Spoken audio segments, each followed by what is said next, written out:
Yes, and I am live. I'm calling it live. I'm holding the GoPro because I was trying to find somewhere to film with a good light level. Why not? I am in. Well, that was my way of saying sorry if it's a shaky image. I am in Valparaiso. It's a city a couple of hours away from Santiago, capital of Chile on the coast. Such a cool city.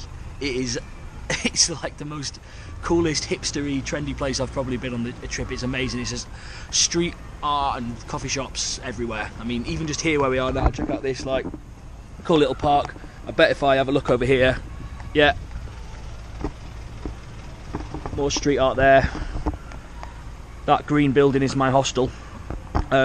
So basically it's class. I mean, as always, I'll talk properly about this where I am now next week. Just checking that I'm on.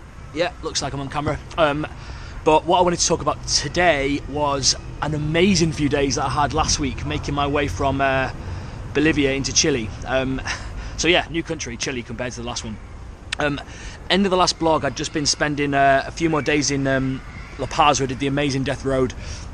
And then went to the really nice Sucre, saw those cool dino footprints. The final thing, and the main thing really, that the most visited place or thing that Bolivia is most famous for, people will always ask you, oh, you need to go to the salt flats. Bolivia has the largest salt flat. It's basically like a salt desert in the world, down the south of the country, almost bordering onto Chile, near the town of Uyuni. There's a 3-day trip which you can do from Uyuni, which takes you across the salt flats and then across the wider desert and the national park, and then finishes up by taking you over the border to San Pedro, which is a town in northern Chile. So that's what I did, booked onto the tour. It's something you need to book onto with for like a 3-day, 2-night trip, and you can only do it in these 4x4, so you end up in a group of 6 people, myself and 5 others. So I was cool. I met an Aussie lad called Jimmy on the bus from Sucre to Uyuni, which took about 8 hours. He was a good lad, so we booked on this tour together. We ended up on there with a French couple and a Danish couple as well. Basically just spent 3 days having this incredible journey. There's a reason that everyone asks you. Easily one of the top things I've done in the whole trip, which is over 10 months now. The salt flats are so stunning and so unique. You start out the day in your 4x4. Actually, the first place they take you is this kind of like they call it like the train graveyard. There used to be a load of like trains which taking minerals from the mines from Bolivia into Chile. That was cool. There was a lot of people there when we were there, which I was worried it was going to be really busy the whole time, but it wasn't too bad. But in the train graveyard it was Ramo, but pretty cool. I'm at the train cemetery, which is what it is. It would be a lot cooler if it wasn't for literally hundreds and hundreds of people just posing for photos. It's still pretty cool, but I think this might be a taste of what's to come on this this tour. It's too popular, but pretty cool though.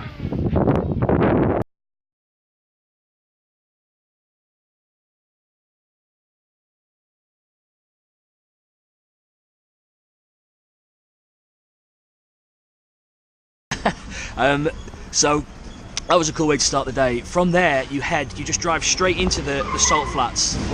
Oh, car nearly crashing. It's amazing. I've got quite a lot of videos of this, so hopefully I'll just be able to quickly mention what I did, and then the videos can kind of tell the story. But this is what it looks like when you get in there driving through. Just every direction.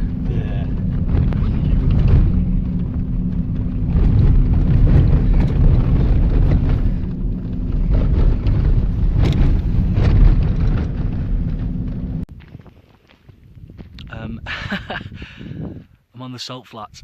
It is so bright. I'm squinting beneath my sunnies. It's amazing. Every direction, as far as you can see, it's just this massive plain of salt. There's my little crew. It's fucking mental. It's so cool. So yeah, it's amazing, and that just goes on and on and on. One of the sort of the comedy touristy things that people do there is take funny perspective photos of big and little stuff in the distance with people. You can look at my Instagram if you want to see a load of them, but they look, just very quickly, they look something like this, just for the record.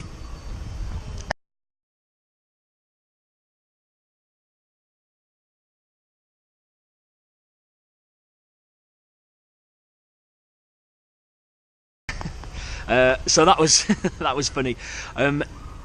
Carried on through the day to this place called what do they call it? Oh, Fish Island, which is so the whole of this Salt Lake flat used to be this huge big salt lake, so it's still kind of got that feel, and there's an island in the middle of it just with all these massive cactuses. Looks really cool, and you can climb up to the top and you circle around in every direction as far as you can see. In a couple of places there's mountains in the very, very distance. Sometimes you can't see anything. It's just huge and beautiful and stunning and unique. And oh, another noisy van.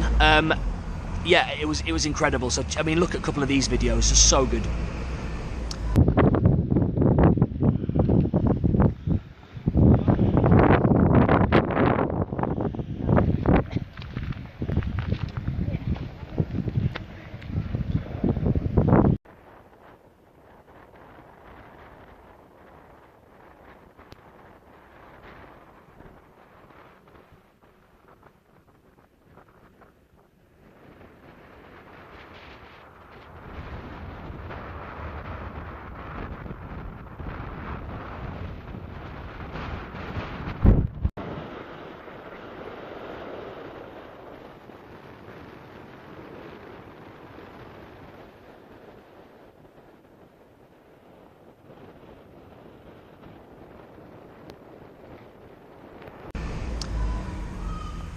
Yeah, I mean, that's picture paints 1,000 words. That's the best I can do with that.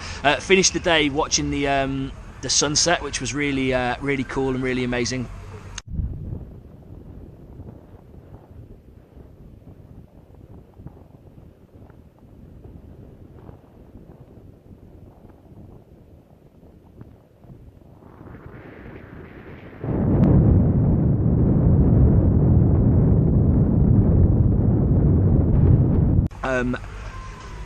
And then headed on to stay the night in a hotel. This is the hostel. The whole of the salt flat is at it's high altitude. I can't remember what it is. It's at least sort of 3,500 meters, I think. Spent the night there. Day 2, it's just more of the same. You're not on the actual white salt on the second day, but it's still just it's impossible really to do justice just through me chatting like this to describe how big and vast and amazing and beautiful the deserts are. You're driving higher and higher and higher, over 4,500 meters through these crazy deserts, big lagoons high up there, some places with some flamingos. I'm going to just drop in a couple of videos here.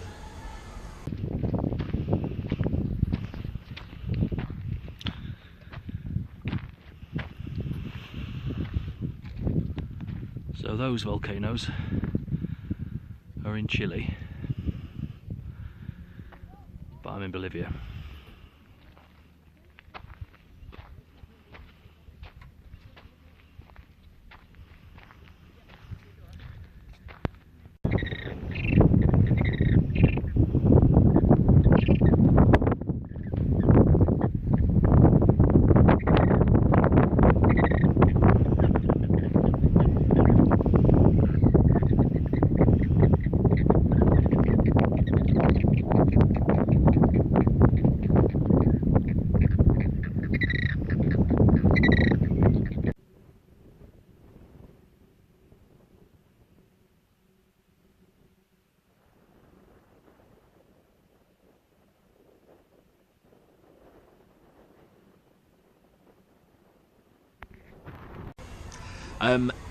Maybe they give an example of scale, but it's just massive. You drive and you drive and you drive, huge, big, open mountains and plains and volcanoes, and it's such an epic trip.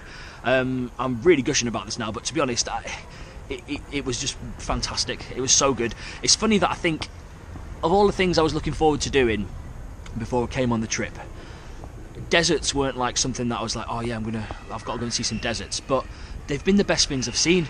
Like the desert in Paracas, both the deserts in Colombia, like Guajira and Tatacoa, and then definitely this place as well. They are so different and unique. I kind of think in my mind I thought desert just like flat and there's nothing there, but there's something about the scale of them which is just, it's really, really, really fucking cool. The second night we stayed in another hostel which was right next to these thermal springs. This was high up, man. This was like over 4,500 meters. It gets down to like minus 10 or 15 degrees at night time. It's bloody freezing. However, next to these thermal springs, we went down at night time and sat in there for like, you know, half an hour, probably more like an hour actually. Really lovely warm water. No videos of that because it was pitch black, but a very, very cool thing to do. Final day we went off, drove through the snow and crossed over the border into Chile, stopping off at a couple more places on the way. Alright, geezer.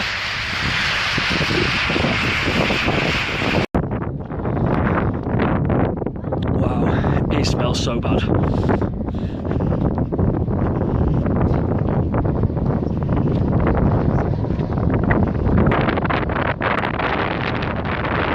I really hope the wind doesn't change. Geezer.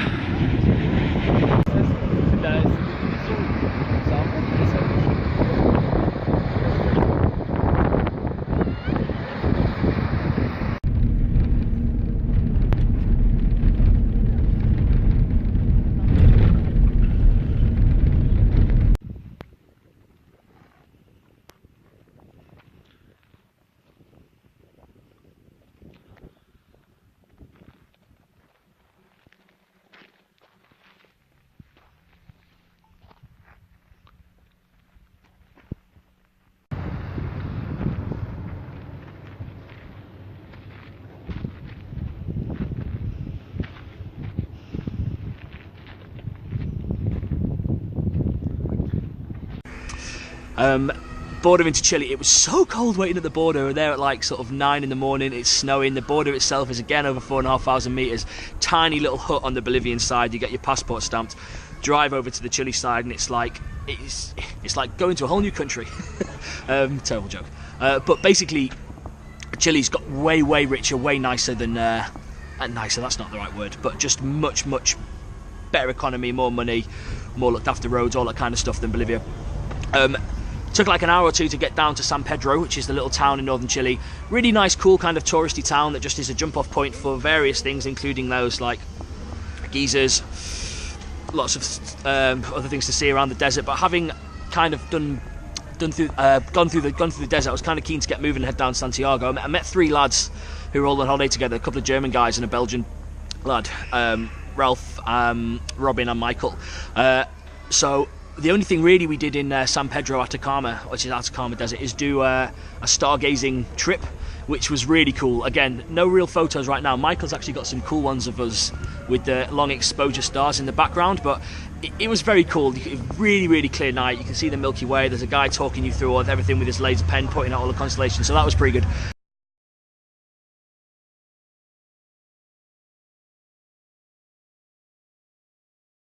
And I flew down, because otherwise it would have been like a 24-hour bus journey from San Pedro to Santiago.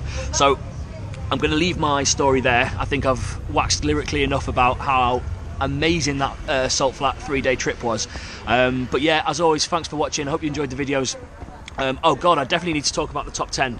I've received 3 more. Well, the 3 lads all did one for me, and I just received 2 more today from 2 guys I've been waiting for literally like 3 months for them to send these 2 in, and completely randomly they just sent them in on the same day. 95, 5 to go to complete the 100. Movers and shakers at the top. Huge week for Fleetwood Mac and Rolling Stones. They're both now on 9 songs with 6 different songs in there, so only 1 behind Michael Jackson. In terms of like power moves, Johnny Cash has had an absolute storming couple of weeks. He was only a 1 song after 70 lists, and then by the time we got up to 90, he's now up to 6. So he's really been climbing the charts. Fair play, Johnny. The list goes on. 5 more to go until I complete the whole thing. Been looking at bands that you'd think would be on there but haven't made it. So no Elvis Presley, no Nirvana, no ABBA. All behind My Favourite Andy, who've had 1 entry, and various other bands. No Blur, no Gorillaz. It's interesting who people like and who they don't. But yeah, still at the top. Jacko, Fleetwood Mac, Neil Young, Rolling Stones, Beatles still leading the way with 8 songs, all 8 different ones. So, as always, if you're watching this and you've not done me a top 10 yet, but you want to send one through, please do. I want to hear your top 10 favourite songs of all time. It's filling up my long bus journeys with some amazing music. So yeah, I think I said this already, but thanks for watching. Speak to you soon, and yeah, loads of love. Mwah.